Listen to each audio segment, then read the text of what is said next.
የእግዚአብሔር ቤት ወይንም ቤተ ክርስቲያን ማደሪያዋ የራሷ የሆነ ቁመና አላት። በስጋዊው ሲታይ ህንጻው አለ፣ ምእመኑ አለ፣ ህብረቱ አለ። በመንፈሳዊ ቁመና ሲታይ ደግሞ እነዚህ አሁን የጠቀስናቸው በሙሉ እግዚአብሔር በላያቸው ላይ ተገልጦ ሲታይ መፈራትና ግርማ፣ መንግስቱን መውረሻና ዘላለማዊነት አለ።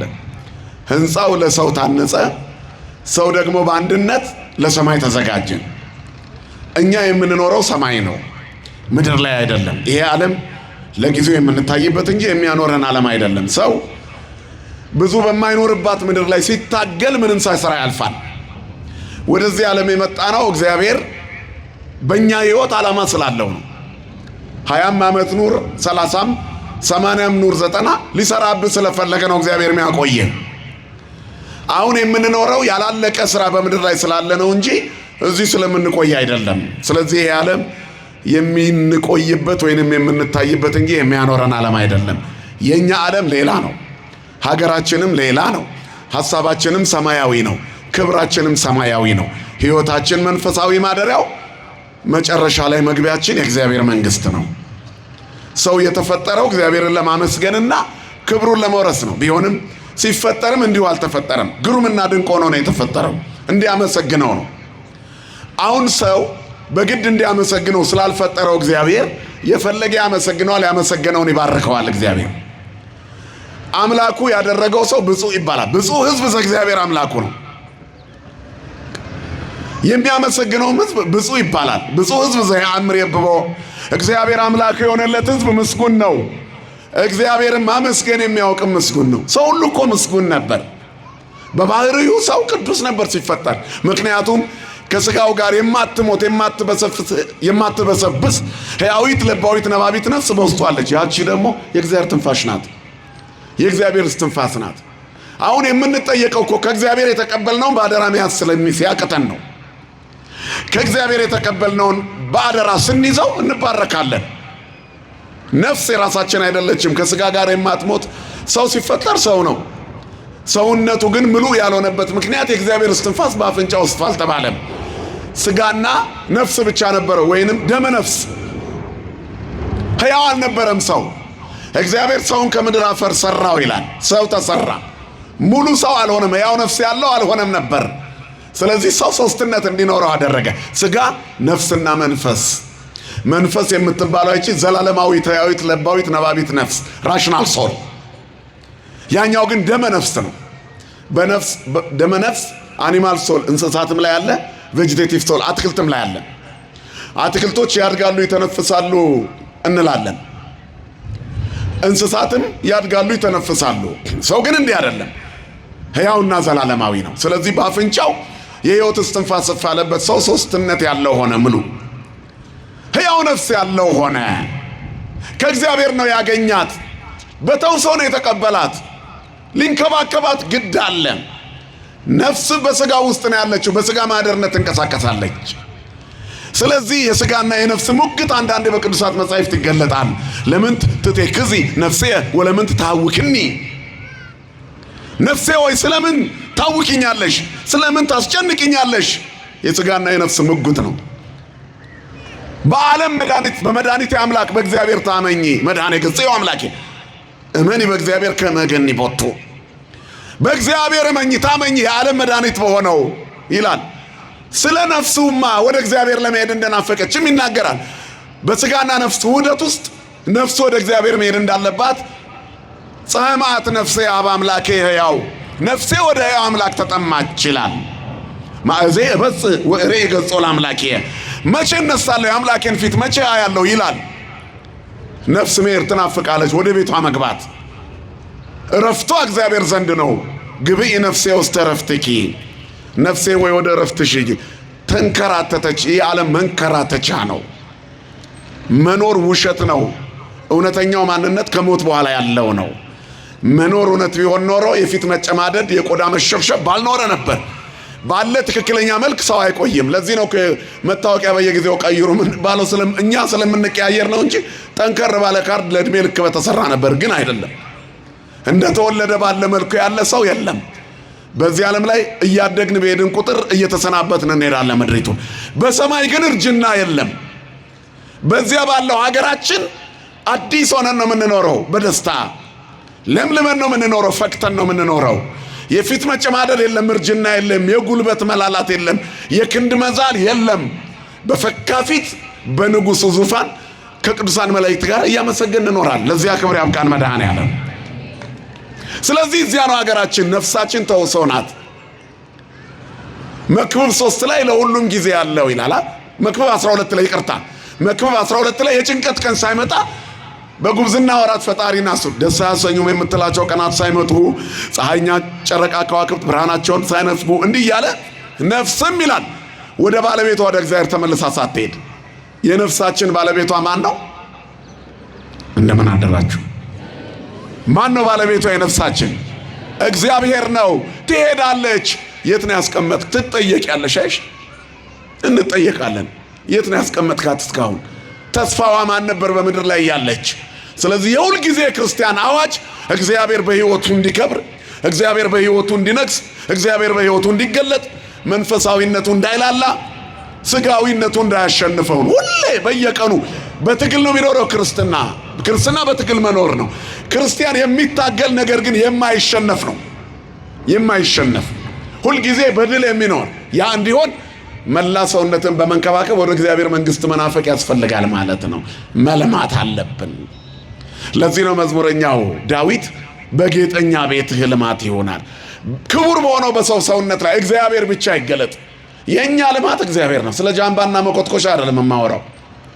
እሱ ተበልቶ ያልቃል፣ ተቆፍሮ ተዘርቶ የሚበላው ያልቃል። እንደውም አሁን እኮ ምድር ላይ ከመብላት አለመብላት የተሻለ እንደሆነ ምርምር ተጀምሯል። በቃ አሁን የሚነገረው ይሄ ነው። እንደውም ሰሞኑን የሆኑ ሰውዬ ኖቤል ተሸለሙ።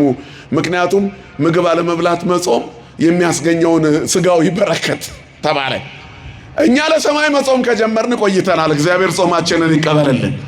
ሳይንስ እስኪያረጋግጥላቸው ጠብቀው አሁን ዳይት ውስጥ የገቡ ሰዎች አሉ። ባለማይተብ ነን ይላሉ። እነሱም የመቃብር ቦታ ያጣብባሉ። ክርስቲያን ከምግብ ጋር ራሱን የሚጠብቀው ከሰውነቱን በመለካት ነው። እግዚአብሔር በእኔ ሕይወት ውስጥ አለ ወይ? ልማት ላይ ነኝ? ጥፋት ላይ? ቅድስና ላይ ነኝ? ርኩሰት ላይ? ተንኮል ላይ ነኝ ወይስ ርኅራኄ ላይ? ጨካኝ ነኝ ወይስ ደግ ነኝ? ንፉግ ነኝ ወይስ ሰጪ ነኝ? እግዚአብሔርነት ወይስ ሰይጣንነት? ስጋዊነት ወይስ መንፈሳዊነት? ደግነት ወይስ ክፋት? መዝሙር ወይስ ዘፈን?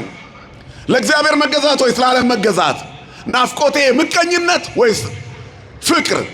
የትኛው ነው በእኔ ውስጥ ያለው? እየለካ ነው። ክርስቲያን በቀን የተወሰነ ደቂቃና ሰከንድ ሰውነቱን የሚለካና ራሱን የሚመዝን መሆን አለበት። ሚዛን፣ መንፈሳዊ ሚዛን። እግዚአብሔር በዓይኖቹ ሁሉን ያያል፣ ክፎችና ደጎችን ይመለከታል። በልባችን ያለውን ተንኮል እግዚአብሔር ያውቃል፣ ደግነታችንንም ያውቃል። ስለዚህ በዚህ ውስጥ እግዚአብሔር ከኔ ጋር አለው ይለው ያ ራሱን እየለካ ነው ክርስቲያን የሚጾመው። ምክንያቱም ሰውነቱ መልማት አለበት፣ ለእግዚአብሔር የተመቸ መሆን አለበት። እግዚአብሔርን ማምለኩን በሕይወቱ ማሳየት አለበት። ያን ጊዜ እግዚአብሔር በሕይወቱ ይገለጣል፣ ከሱ ጋር ይሆናል አምላኩ። ከአምላኩ ጋር በትህትና መሄዱ መጨረሻውን ያሳምርለታል። ስለዚህ በሰው ሰውነት ፍቅር ይሁን፣ ቅድስና ይሁን፣ በጌጠኛ ቤትህ ልማት ይሁን። እግዚአብሔር ያልማን ሁላችንንም ለቅድስና ያብቃን። ስለዚህ ነፍሳችን የኛ ናት፣ የእግዚአብሔር ናት፣ በእኛ ውስጥ ያለች ከእግዚአብሔር ወጣች ትንፋሽ። ቅድስና ቅድስና ብቻ የሆነ መዓዛዋ፣ ደግነት ደግነት ብቻ የሆነ ግብሯ፣ ለሁሉ መራራትና ፍቅር የሆነ ባህሪዋ። የእግዚአብሔር ባህሪው ፍቅር ነው። ሰው አፍቃሪ ነው ይባላል። ከእግዚአብሔር የወሰደው ስለሆነ ነው ማፍቀርን። እግዚአብሔር ደግሞ ፍቅር ነው። በባህሪው ፍቅር ነው እግዚአብሔር። በባህሪው ፍቅር ነው እግዚአብሔር። ስም አይቀየርም። ፍቅር ባህሪውን አይቀየርም። እግዚአብሔር አልለወጥም ሲል አይጠላም። እግዚአብሔር አይለወጥም ሲል አይነፍግም። እግዚአብሔር አይለወጥም፣ ደግ ነው፣ ሩሩ ነው፣ የማይለወጥ ደግ። እግዚአብሔር አይለወጥም፣ ሩሩ ነው፣ አይጨክንም። እግዚአብሔር በባህሪው ነው ፍቅር። ክብርና ምስጋና ለስሙ ይሁን። ስለዚህ ፍቅር የባህሪው የሆነ አምላካችን እግዚአብሔር በእኛ እንዲገለጥ ነው የክርስቲያኖች ሕይወት። ስለዚህ አንተን የሚወዱ ሁሉ ሰላም እንዲሆንላቸው ሰውነታቸው የለማ ይሁን አለ መዝሙረኛው ዳዊት። መዝሙር 121 ሲጀምር ተፈሳይኩ እስመ ይቤሉኒ ቤተ እግዚአብሔር ነሐውር ይላል። ወደ እግዚአብሔር ቤት እንሂድ ባሉኝ ጊዜ ደስ አለኝ። እግዚአብሔር ቤት ወደ መቅደሱ እንሂድ ሲሉኝ ደስ አለኝ። ወቆማ እገሪነ ውስተ ጻድቄ ኢየሩሳሌም፣ ኢየሩሳሌም ሆይ እግሮቻችን በአደባባይሽ። መጀመሪያ እግዚአብሔር ቤት እንሂድ ሲሉኝ ደስ አለኝ አለ። ወደ ሰማያዊ ቤት፣ ወደ መንፈሳዊ ቤት፣ ወደ ዘላለማዊ ቤት እንሂድ ባሉኝ ጊዜ ደስ አለኝ አለና ኢየሩሳሌም ሆይ እግሮቻችን በአደባባዮችሽ ቆሙ። ሌላ ቤት የለንም። እግሮቻችን እንዲቆሙ የተፈቀደበት አደባባይ የእግዚአብሔር አደባባይ ነው። ኢየሩሳሌም ማለት የሰላም ከተማ ነው። ኢየሩሳሌም የሰላም ከተማ፣ ኢየሩሳሌም የሰላም ከተማ በአደባባይሽ ለሰላም ቆምን፣ ስለ ፍቅር ቆምን፣ ስለ አንድነት ቆምን፣ ስለ ሕይወት ቆምን። እግዚአብሔር ቁመናችንን ያስተካክልልን። ኢየሩሳሌምማ እንደተገጠገጠ ከተማ ተሰርታለች። አንድ አይነት ስሪት ያላት ናት። ቤተ ክርስቲያን ሲል ነው። ቤተ ክርስቲያን እንደተገጠገጠ ከተማ ተሰርታለች። አንድ አይነት ስሪት ነው ያላት። ልዩነት የላት። ጎጠኝነት አይለያት፣ ተንኮል አይለያት፣ ገንዘብ ወዳድነት አይለያት፣ ዘረኝነት አይለያት። አንድ ናት። የተለያየን ህዝቦች ነን። አሁን ሙሉ ነን በቤተ መቅደሱ። ለምን? ኢየሩሳሌማዊ ስንሆን አንድ አይነት እንሆናለን። አንድ አይነት ነን። እዚህ ታክሲ ይዘን ቦሌ ለመሳፈር ስንገባ ሹፌሩን ብሔሩን አንጠይቀውም፣ ተሳፋሪዎቹንም አናያቸውም። ጥልቅ ነው። ቦሌ ሲል ሮጠ ትገባለህ። አማራውም፣ ኦሮሞም፣ ጉራጌውም ቻይናም ካለ ቻይና፣ አፍጋኒስታንም ካለ እዚህ ሀገር ያለው ሮጦ ይገባል። ሁሉም ይሳፈራል። የሁሉም ዓላማ አንድ ነው፣ ቦሌ መድረስ። እግዚአብሔር ቤትም ስንመጣ እንደዚህ ነው። አንድ አይነት ነው ሐሳባችን። አንድ አይነት ይሁን በጌጠኛ ቤት መንግሥተ ሰማያት ለመውረስ ነው። ስለዚህ ዘር፣ ብሔር፣ ኪስ፣ ሀብት፣ ቦርጭ አይታይም። መኪና አይታይም፣ ጎማ፣ እነዚህ ሁሉ ተራግፎ የሚቀሩ ናቸው። ስጋ ራሱ አይታይም። ማበጠር መኳኳልህ ብቻ እሱ ራሱ አይታይ፣ ይበሰብሳል።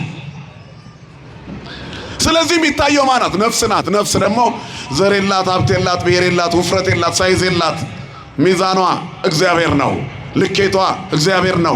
መለያዋ እግዚአብሔር ነው። መታያዋ እግዚአብሔር ነው። አይኖቻችንን ያብራልን መድኃኔዓለም። ይህን ማየት ስላቃተን ነው አሁን መከራ ውስጥ ያለ ነው። ዛሬ ደስ የሚል በዓል ነው የምናከብረው እንደ ኢትዮጵያ ስናስብ፣ ግን ሁላችንም ነን አይደለንም። በዓሉ የምንናከስበትና የምንባላበት ሆነ።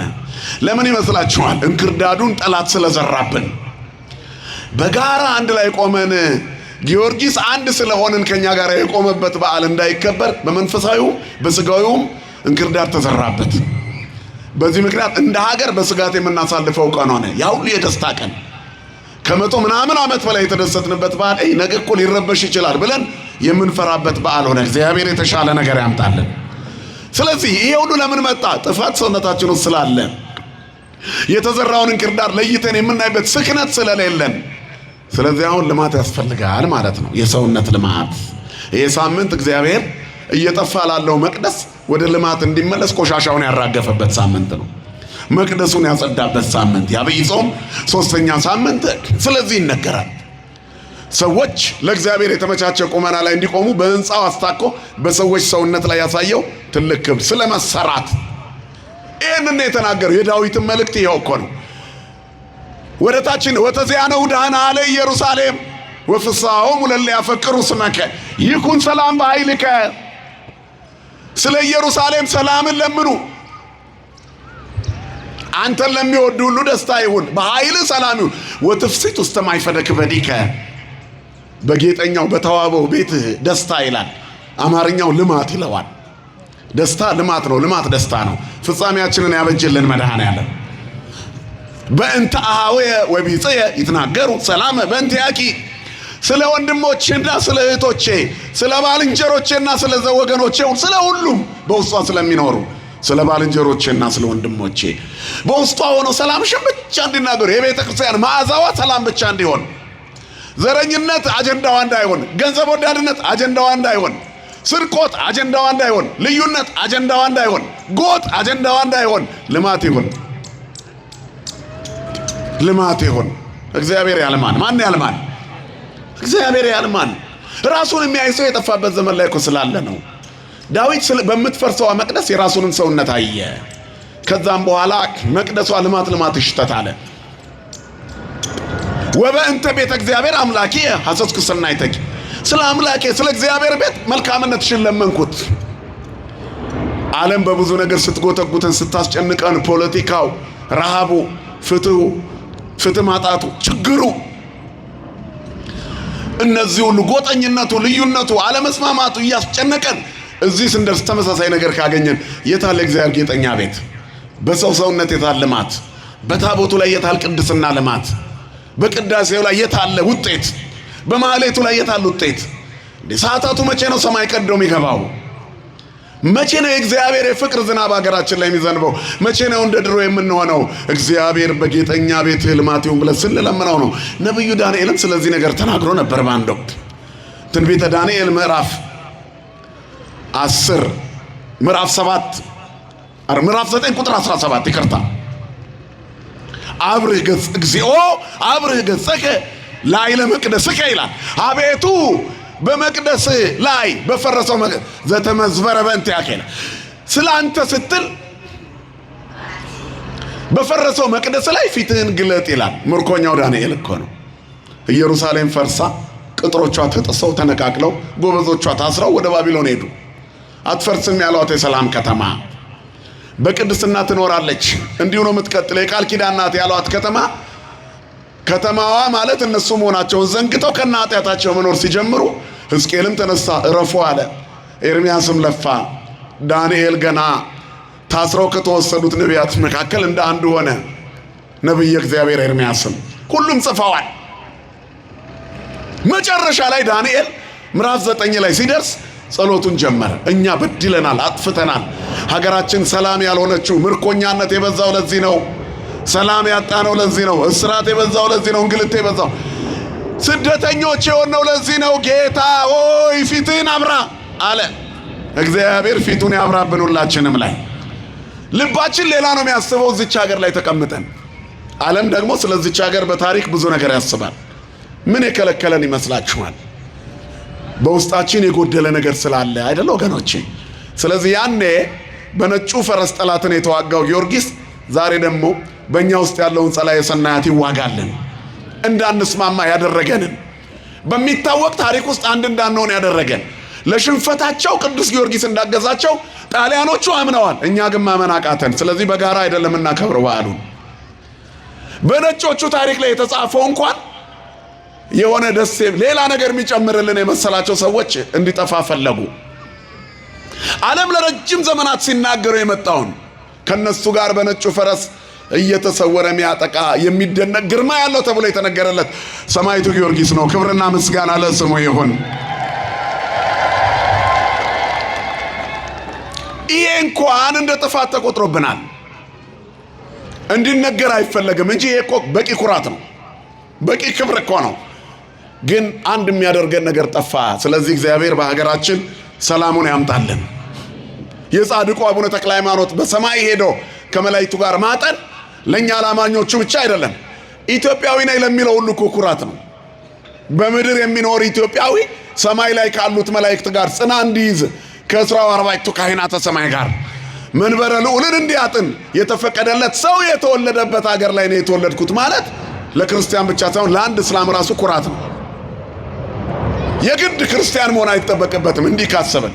ስለዚህ የዛሬው ድል የጊዮርጊስ ማገዝ ክብሩ ለሁሉም ነው፣ ለሁሉም መሆን ግን ይህን የሚገባን ልማት ሲኖር ነው። ሁሉም ሰው ጥረት ሲል፣ ፍቅር ሲሸት፣ ቅንነት ሲሸት፣ መዓዛው የእግዚአብሔር መንፈስ ያለበት ሲሆን፣ ሰውነቱን ከኃጢአትና ከርኩሰት ጠርጎ ሲያስወግድ። ስለዚህ ክርስቲያኖች የራስን ቁመና የማየት ሰዓት ነው አሁን። ታሪክ ተደረገልን ብለን የምናከብረውን ያህል እኛስ ምን አደረግን ለሚቀጥለው ትውልድ? እነ ቅዱስ ላሊበላ ከአንድ አለት 11 መቅደስ ሰሩና ሰጡን ፈልፍለው። አባቶቻችን እነ ዳግማዊ አፄ ምኒልክ ሰማዕቱ ጊዮርጊስን ይዘው ሄደው ምንም መሳሪያ ሳይኖራቸው ድል አድርገው ተመለሱልን።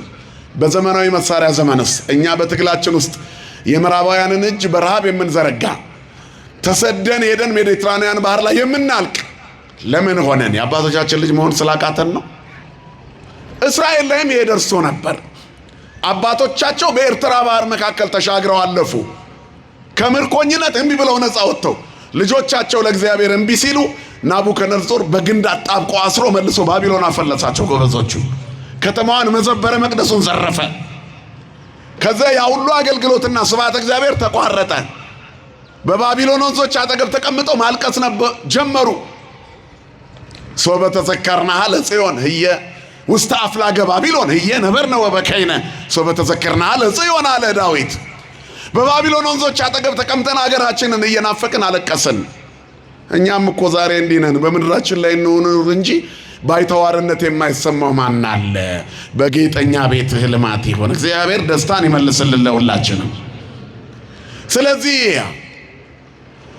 በአህያ ዛፎች ላይ እንዚራችንን ሰቅለን ነበር፣ መሰንቆቻችንን ዘምሩልን አሉን። እንዴት እንዘምር አሉ። አፋችን ተጣብቋል፣ ጉሮሯችን ደርቋል፣ የአገር ናፍቆት አሰቃይቶናል፣ የጥንቱ ታሪክ በእኛ ዘንድ አልገለጥ ብሏል አሉ። እንዴት እንዘምር? በነጩ ፈረስ ላይ ተቀምጦ ጠላትን ከድንበር የመለሰው ጊዮርጊስ ዛሬ ፍጡነ ረድኤት 7ም 9ም የምንደግም አልመጣ ብሎናል። ለምን?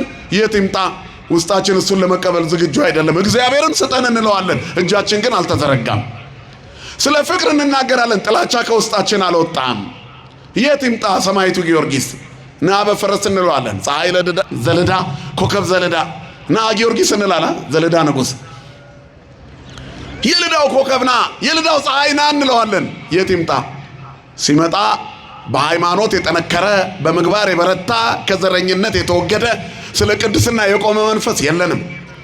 ቡድንና አንድነታችን በጎጥ ነው። አንድ ላይ ጠረጴዛ ላይ ቁጭ ያሉ ሰዎች ካየን እንኳን የአንድ ሀገር ሰዎች ናቸው። በሃይማኖት ውስጥ እንኳን ይሄ ነገር አልጠፋ ብሏል። እንዲህ አይነት እሾህ ውስጥ ተቀምጠን እንዴት እንለማለን? በጌጠኛ ቤት ልማት ይሁን፣ አንድነት፣ ፍቅር፣ መተሳሰብ ይሁን፣ ዘረኝነት ይነቀል። እግዚአብሔር ይንቀልልን ይሄንን። ስለዚህ ነገር ነው የተናገረው። ኢየሩሳሌም የተሰራች ናት፣ ቤተክርስቲያን የተሰራች ናት። ለማ ለሁሉም አንድ ሆና የተሰራች። የሆነ ቤተሰብ ብቻ መጥቶ ያመስግነኝ አላለም እግዚአብሔር። ለሁሉ ነው የተሰጠው። በእግዚአብሔር ቸርነት የተሰበሰበው አበባ ለአሕዛብ ሁሉ ነው አይደል? የተረፈው በጎጥ ለኖሩት ወሶኩስ ተርፈ በአበ አይሁድ እኮ ነው። የሃይማኖት ሕጸተ ሃይማኖት የሃይማኖታቸው ማነስ አሕዛብ በቸርነቱ ጽጌረዳውን አበባውን ሰበሰቡ። አሕዛብ አስተጋቡ ጽጌረዳ በሂሩቱ ነው። ወሶኩስ ተርፈ በአበ አይሁድ እንተ ሕጸተ ሃይማኖት። ይቺ የሃይማኖት ማነስ ናት። ዘረኞች ጎጠኞች ሆነው ከቤታችን ከሀብታም ይወለዳል ብለው መድኃኒቱን ቢጠብቁት አሕዛብ ግን ሰበሰቡት። ዳኑ።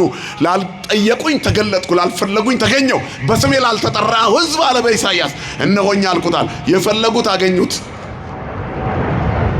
የመጣላቸው ግን እምቢ አሉ። ለዓለም ሁሉ የሚያበረው እውነተኛው ፀሐይ ወደ ዓለም ሲመጣ የገዛ ዘመዶቹ አልተቀበሉትም ይላል። እኛ ግን ተቀበልነው። ክብርና ምስጋና ለአምላካችን ይሁን። ደብተራ ዘነበ የተባሉ ጸሐፊ እነሆ አይሁድ ላይበሉት በጉን አረዱት ይላሉ። ዮሐንስ ምስጢር መደበቅ አይችልም። ነዋ በጉ ዘያትቱ ያሴስል ኃጢአተ ዓለም ብሎ ጠቆመ። የዓለምን ኃጢአት ይቅር የሚል በጉ ይኸውና አለ። አይሁድ በግ ይወዳሉና ወስደው አረዱት አለ የቤተክርስቲያናችን ሊቅ። ካረዱት በኋላ ግን አልበሉትም፣ ተዉት። እኛ አንስተን በላ ነው። እሱ ከሰፈር ውጭ ተጣለ። አሕዛብ ተቀበሉና በቸርነቱ ሰበሰቡ። በቸርነቱ አበባውን ሰበሰቡ አለ ሊቁ። ይሄንን ያለው አያት። እኛ ግን በላ ነው። ስንበላው ወፈርን፣ ቁመታችን ሰማይ ነካ። ስጋዬን የበላ ደሜን የጠጣ የዘላለም ሕይወት አለው አለ። በጎጥ በዘር ያልተከለለ ያመነ ይድናል። በጉልበቱ የሰገደ በልቡ ያመነ ልጅነት ያለው የቤተክርስቲያን ልጅ የሆነ ንስሐ የገባ ስጋው ደግሞ የተቀበለ ይጸድቃል። አነ ውእቱ ውስተ ሕይወት ዘወረደ እምሰማያት ዘበልዐ ሥጋዬ ወሰትየ ደምየ በሕይወት ዘላለም። ስጋዬን የበላ ወሰትየ ደምየ በሕይወት ዘላለም። ደሜን የጠጣ በቃ ከዚህ ሰፈር የመጣ ከዚህ ሀገር የመጣ የሚል የለም። ይህን ፖለቲካ የተቀበለ በዚህ አቋም የዘነ የሚል የለም። የውጭውን ተዉት። እዚህ ቤት ግን አንድ ነን። ስንት ነን እኛ? ያመናችሁ ብቻ ነው። ስንት ነን እኛ እዚህ ቤት? በማን ነው አንድ የሆን ነው? በክርስቶስ። ጉልላታችን በሆነ በክርስቶስ ያኔ እንለማለን።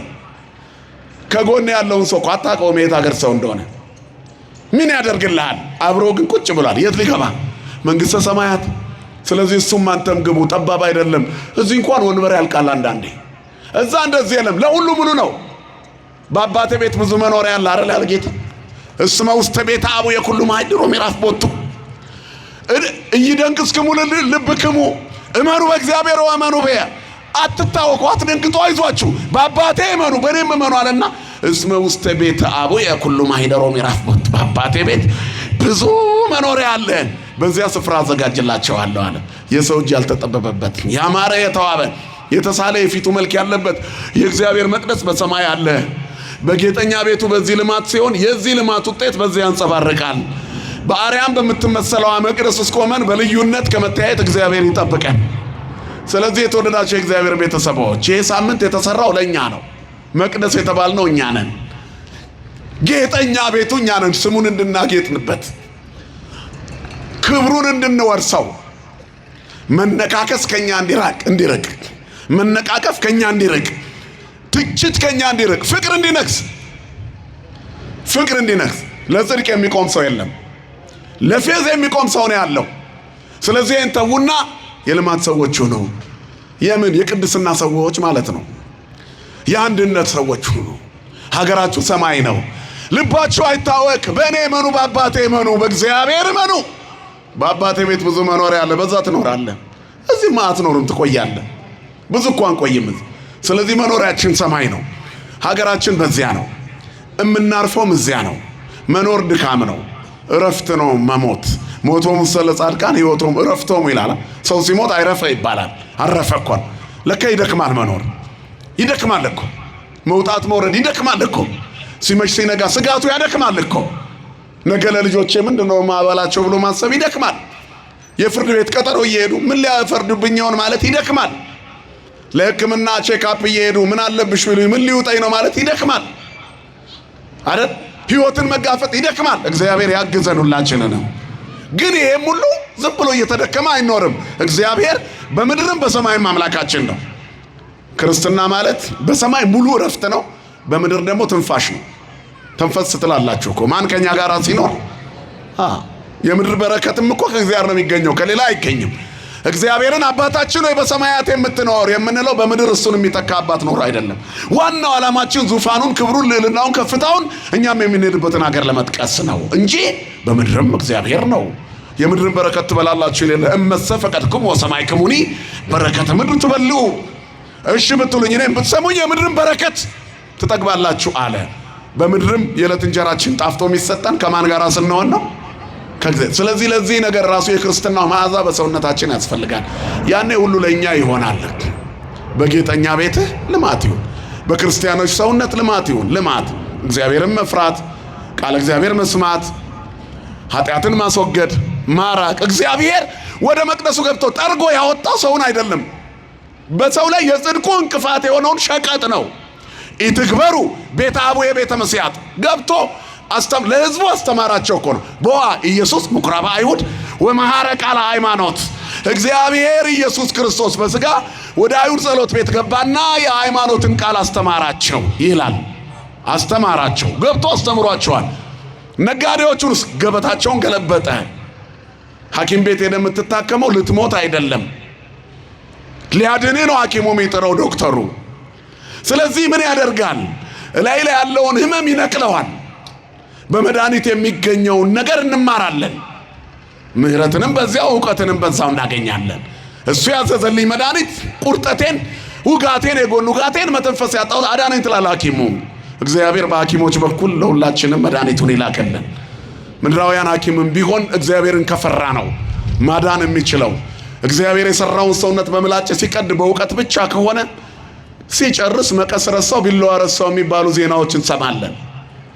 ለሐኪሞችም እግዚአብሔርን መፍራት ይላክላቸው። ስለዚህ የምንሄደው ልንድን ነው? እዚህ ደግሞ ሙሉ ለሙሉ ልንፈወስ ነው። የኃጢአተኞች ሆስፒታል ናት ቤተክርስቲያን። በነገራችን ላይ ቤተ መቅደስ ኃጢአትን ንቅል ያደርጋል፣ በጅራፍ ነው የሚጠርገው። እግዚአብሔር ያደረገው ይሄንን ነው። ወደ ቤተ መቅደሱ መጣ። የመጣውም ለመቅደሱ እኮ ነው። እስመ ቅንዓተ ቤትከ በልዐኒ የሚለው ቃል በጣም ልብ ይሰብራል።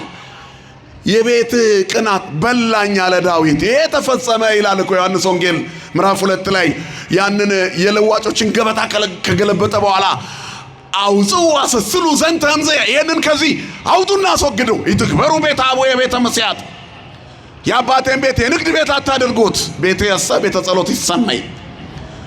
ቤቴ የጸሎት ቤት ነው፣ የልማት ቤት ነው። ቤቴ ጌጠኛ ቤት ነው። የተነገረው ወትፍሲት ውስጥ ማይፈደክ በዲከ ነው። በጌጠኛ ቤት ደስታ ይሁን ነው፣ ንግድ ይሁን አልተባለም። ክቡር ሰውነት ሸቀጥ አይሁን ሲል ነው ቤት የኛ ሰውነት። ስለዚህ የዚህ ቤት ቅናት በልቶት ወደዚህ መጣ። ቅናት በላው። በሞት ሰው መኪና በላው፣ ውሃ በላው፣ እሳት በላው ይባል የለ። የኛን ጌታ ደግሞ ፍቅር በላው መስቀል ላይ። የቤት ቅናት በልታኛ ስለኛ ሞተ። ግን ደስ የሚለው ሰይጣን እንዳይበላን ሞታችንን ካሳ አደረገው በሱ ሞት። ከዚያስ እኛ በበደል እሱ ክሶ ሞቶ አልቀረም። በትንሣኤው ክብርን አሳየን። ክብርና ምስጋና ለስሙ ይሁን። የቤት ቅናት በልታኛለች የሚለው ትንቢት ተፈጸመ ከሚለው ገጽ ሐረግ በታች አይሁድ በምን ስልጣን ይህን ታደርጋለህ፣ መቅደሳችንን ለምን ታደርጋለህ ቢሉት ምንድን ነው ያላቸው? መቅደሱን አፍርሱት በሦስተኛው ቀን አስነሳዋል። ስለ ሰውነቱ መቅደስ የቤቱ ቅናት በልቶታልና መጣ። የሚበላ ሊሆን እኮ ነው። ሞት በልቶ አላስቀረውም እሱን። እኛንም ተበልተን እንዳንቀር ለተበሉት ሊበላ፣ ሞት ለተፈረደባቸው ሊሞትላቸው እግዚአብሔር በሥጋ ተገለጠ። ከዚያ የሚበላ እንጀራ ሆነ። እግዚአብሔር እንጀራ ሆኖ ተበላ። ስለ ቤቱ ቅናት የሕይወት እንጀራ ሆነ። አነ ውእቱ ምስተ ሕይወት ዘወረደም ሰማያት አለ። ከሰማያት የወረደ የሕይወት እንጀራ እኔ ነኝ። ሥጋዬን የበላ ደሜን የጠጣ ንገሩኝ እስኪ ሁላችሁም ንገሩኝ። አያችሁ እንዲህ ነው በቃ የሚበላ ሆነና መጣ። ሰው አትብላ ሲባል ካልበላው ብሎ ሲበላ እግዚአብሔር መብላት ይወዳል ልጄ ብሎ ለወደቀው ሰው ወድቆ ሊበላለት መጣ። እግዚአብሔር መጣ፣ የሚበላ ሆነ። የቤቱ ቅናት ተበላ። የቤቱ ቅናት በላው። ቅናት የኔና እናንተ የመውደቃችን ቅናት፣ የመታሰራችን ቅናት፣ በዲያብሎስ የመውደቃችን ቅናት ፍቅር ሳበው ለወልድ ነው አይደል? ከታላቅ መንበሩ ሳበው እስከ ሞት አደረሰው ፍቅር። ስለዚህ መጣ እግዚአብሔር ሊሞትልን፣ ካሳ ሊሆነን። መብላት የለመደውን ሰው መብላት ስለሚወድ ነው የበላው ብሎ እንግዲያው ሲብላኝ ብሎ መጣ። አሁን ደግሞ አንበላም ስጋው ደግሞ ብለን መከራችንን አየን። ስለዚህ ጌጠኛው የእግዚአብሔር ቤት ጥፋት ሆኗል። በስጋው ደግሞ እንመላለስ ዘረኝነት ከኛ ይወገዳል። ምቀኝነት፣ ክፋት፣ ተንኮል፣ ኃጢአት፣ መጠላለፍ፣ ርኩሰት፣ ስም አጥፊነት፣ ሐሜትና ተንኮል ይሄ ከኔ ይራቅ እንላለን እኮ። ስጋው ደግሞ ይለውጣል እኮ። እናንተ ብንመለስ በሕይወት እንኖራለን። የሟችን ሞት አልፈቅድም፣ ይፈቅድ ሞቶ ለኃጥእ የኃጢአተኛውን ሞት አልፈቅድም ይላል ሕዝቅኤል 18:32። ስለዚህ አለ ተመለሱና በሕይወት ኑሩ። ሁሉን ቻይ ሁሉን አዋቂ እግዚአብሔር የሟችን ሞት አልፈቅድም አለ። ማን ነው ሟች? ሟች ብሎ ሞት እንዴት ይባላል? ከሞተ ሞተ። ሟች እንዲሞት አልፈቅድም ምን ማለት? ወደ ሞት እየሄደ ሰው ያለ ሰው ወደ ሕይወት እንዲመለስ ፈቅዳለሁ። ከእግዚአብሔር እቅፍ የራቀ ሰው ርቆ እንዲቀር አልፈልግም። ምንድን ነው የሚያርቀው? ኃጢአት፣ ከእግዚአብሔር መራቅ። ሞታ ለነፍስ ርሂቅም እግዚአብሔር ነው። የነፍስ ሞቷ ከእግዚአብሔር መራቅ ነው። ስለዚህ ርቆ እንዳይቀር እንዲቀርብ እፈልጋለሁ። ተመለሱና በሕይወት ኑሩ። በእናንተ ላይ እግዚአብሔር ሲገለጥ መዓዛችሁ ያማረ ይሆናል። በእግዚአብሔር ጌጠኛ ቤት የክርስቲያኖች ሰውነት ናት። በገድል በትሩፋት የተሞላች፣ በመንፈሳዊ አገልግሎት የበለጸገች፣ እግዚአብሔርን በመፍራት ያማረች፣ በጥበብ የተሞላች፣ የጥበቧ መነሻ እግዚአብሔርን መፍራት የሆነ የኛ ሰውነት ናት። ሰው እግዚአብሔርን ሲፈራ ኃጢአት ያቆማል፣ ይፈራል። እግዚአብሔርን የምንፈራው ደግሞ ገሃነመ እገባለሁ ብለን እኮ አይደለም። ሩህሩህ አባት ነው። ስላዳነን መዳን አጸፋዊ ምላሻችን ይሄ በመሆኑ ያሳፍረናል። ስለፈሰሰልን ደም የቤትህ ቅናት በላችን ብሎ ጅራፍ ገምዶ ገበታውን ገልብጦ ለሰዎች ያለውን ፍቅር እያስተማረ በገለጸበት ኢትክበሩ ቤተ አቡየ ቤተ መስያት ቤትየሰ ቤተ ጸሎት ይሰመይ ቦአ ምኵራቦሙ ወገሠጾሙ ያርምሙ ይላል። ዝም እንዲሉ ገሰጣቸው። ይሄን አስወግዱ። መቅደሱ መነገጃ ሆኖ ነበረ፣ መሸጫ ሆኖ ነበር። ያ ቅናት አቃጠለው። እግዚአብሔር የሚመለክበት ቤት፣ እሱ ስሙ የሚጠራበት ራሱ የሚመለክበት ቤት ሥጋ ለብሶ መጣ። በዳዊት አፍ የቤት ቅናት በላችኝ ያለውን ተግባራዊ ሊያደርገው ጅራፍ ገመደ፣ ሰይፍ አልመዘዘም። ከዛ ገበታውን አስወጣ፣ አባረረ። ርግብ ሻጮችን ገለባበጠና አስወግዱ አላቸው። ነጋዴዎቹ ንግዱን አስወግዱ፣ ካለበለዚያ ከነ ንግዳችሁ ውጡ። ዘረኞቹ ዘረኝነትን አስወግዱ፣ ካለበለዚያ ከነ ጎጣችሁ ውጡ። የእግዚአብሔር ቤት መዓዛው አንድነት ነው። ከመቅደሱ የሚረጨው ሽቶ ፍቅር የሚሸት ነው። ሁሉን የወደደ እግዚአብሔር የሚታይበት ነው። ስለዚህ በተበላሸ ሰውነት መስዋዕት መሰዋት አይቻልም። በተበላሸ ሰውነት ማስቀደስ አይቻልም። ንስሐ ባልገባ ቁመና መቁረብ አይቻልም የምንለው ለዚህ እኮ ነው። ስለዚህ ሙሉ ልማት ሥጋው ደሙ መቀበል ነው። እግዚአብሔርን መፍራት ነው። በአንድነት መኖር ነው። መተሳሰብ ነው። ተያዩ ክርስቲያኖች፣ ሁሉን እኩል እዩ።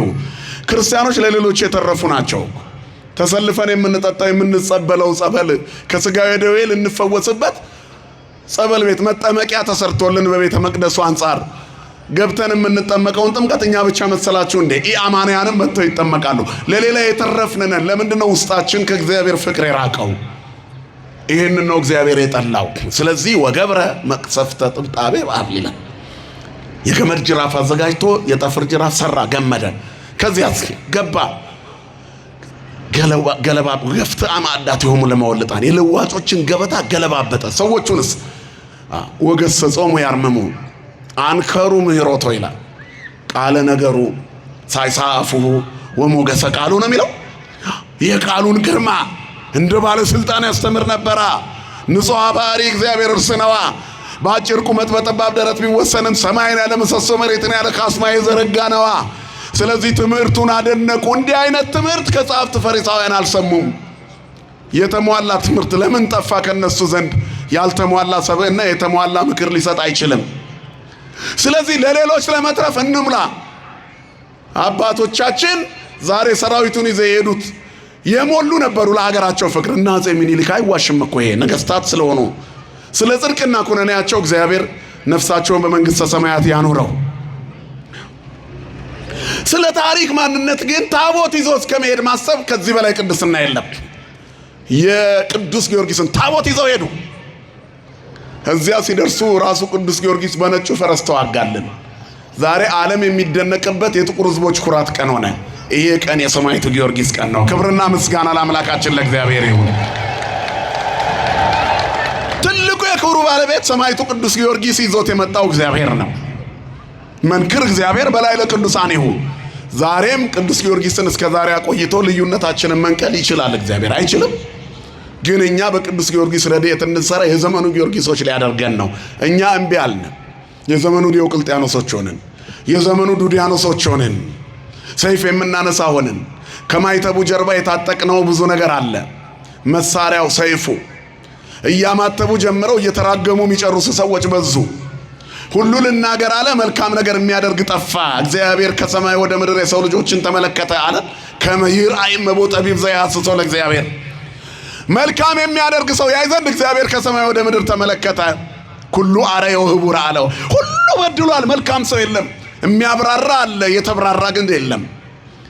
የሚናገር በስቷል፣ የሚነገር ታሪክ ያለው ግን የለም። በቃ አንደበት አለ፣ ህይወት ግን የለም። ስለዚህ እግዚአብሔር ይለውጠን፣ በጌጠኛ ቤቱ ልማት ይሁን። አሁን ከዚህ ከዛሬው የምንማረው ይሄንን ነው። አባቶቻችን አንድ ሆነው ታቦቱን ይዘው ሄዱ። ታቦቱ ሲሄድ የዘመኑ የታሪክ አዋቂ ነን ባዮች እያቆሸሹ አስቸገሩን እንጂ የዛ ዘመን የታቦቱ ክብር ሁሉም ኢአማንያን የሆኑ ሰዎች ሁሉ ከታቦቱ ጀርባ ነበሩ።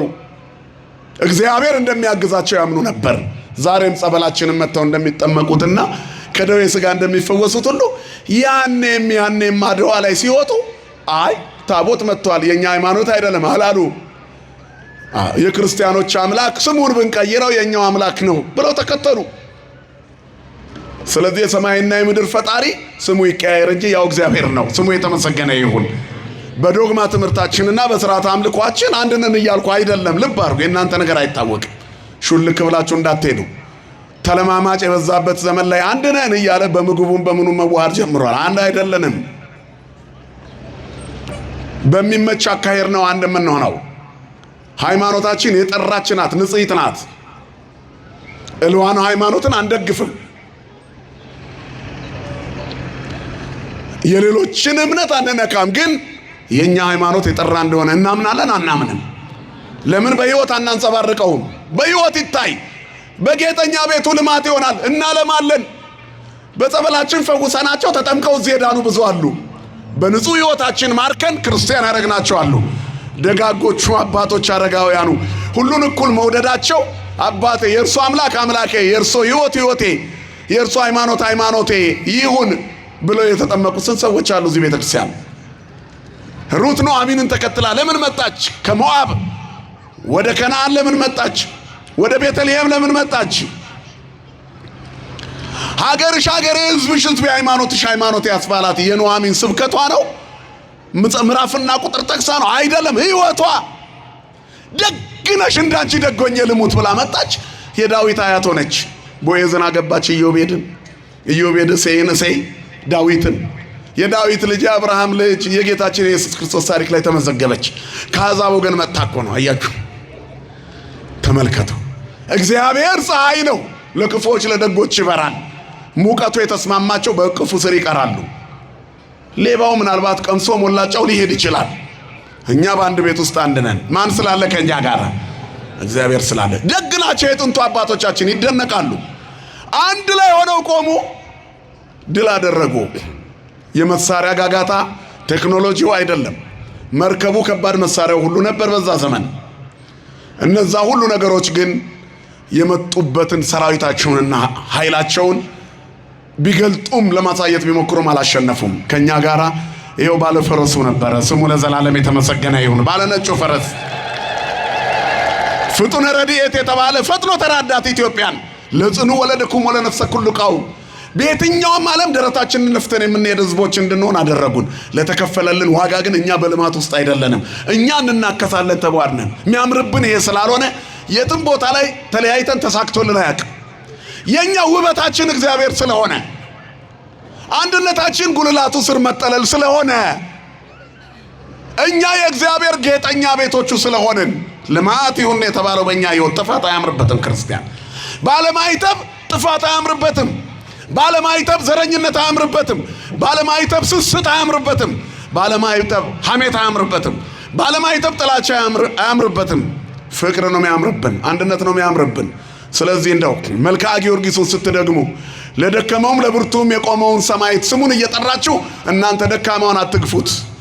ኦ ፍጡነ ረድኤት ለጽኑ ወለደኩም ወለነፍሰ ኩሉ ቃው። ላለች በምድር ላለች ነፍስ ሁሉ ፈጥነ የምትራዳ ተብሏል። ለሁሉም አንተም ለጸናውም ለደከመውም ለሁሉም እኩል ደጋፊን መንገድ የጠፋባቸውን አሳይ። ያኔ እግዚአብሔር አንቺን ሰማይ ያሳይሻል። ስሙ የተመሰገነ ይሁን። ያኔ ለማን ማለት ተለወጥን ማለት ነው። ስለዚህ የክርስትና ዓላማው መለወጥ ነው፣ ማማር ነው። ዛሬንም የምናከብረው ለመምሰል ነው አባቶቻችንን። እኛ ሌሎችን ስላሸነፍን አይደለም፣ እግዚአብሔር ስላሸነፈልን ነው። በምን አቅማችን? እይድህ ንጉሥ በበዛ ሰራዊቱ የሚለው በኢትዮጵያውያን ላይ ስለተገለጠ ነው። የተገለጠው አምላክ ከኛ ጋር ይሁን። የሰማዕቱ የቅዱስ ጊዮርጊስ በረከት ይደርብን። በጌጠኛ ቤትህ ልማት ይሁን እንዳለ ዳዊት፣ በክርስቲያኖች ሰውነት አንድነትና ፍቅር መተሳሰብ ይሁን። ሀገራችንን ሰላም ያደርግልን። የጥንቱን የአባቶቻችንን ታሪክ ይመልስልን። በግራም በቀኝም በፊትም በኋላም በአራቱም አቅጣጫ በሰላም ገብተን የምንወጣባት የሰላም አምባ ያደርግልን። በየቦታው እየወደቁ ያሉ ክርስቲያን ወገኖቻችንን እግዚአብሔር ይጠብቅልን። ፍትህ አጥተው በየመቅደሱ እየተደፉ እየታረዱ እየሞቱ ላሉት ክርስቲያን ሰማዕታት እግዚአብሔር ኃይልና ጉልበት ይሆናቸው። የነሱ በረከት ይደርብን። በጌጠኛ ቤትህ ልማት ይሁን። እግዚአብሔር በነፍስም በስጋም በቅድስና ያኑረን። ወስብሐት ለእግዚአብሔር።